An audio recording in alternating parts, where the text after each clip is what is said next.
I'm Matt McWilliams. I'm the Global Technical Manager with Bridon USA. We're here today to speak a bit about large square baler adjustments, troubleshooting, and our latest and greatest Impax technology. With Impax technology, we're able to bale longer, make heavier bales, and improve the performance of your large square baler in the field.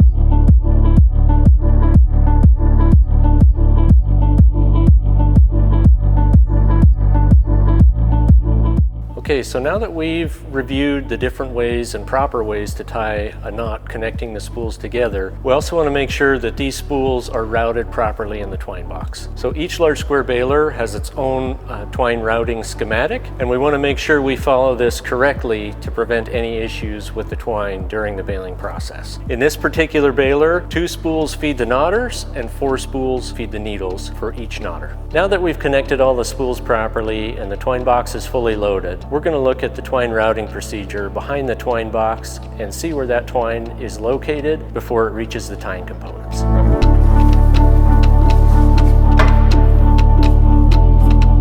Now that we've talked about the proper routing in the twine box, we want to make sure that the twine is routed properly as it feeds the other tying components in the baler.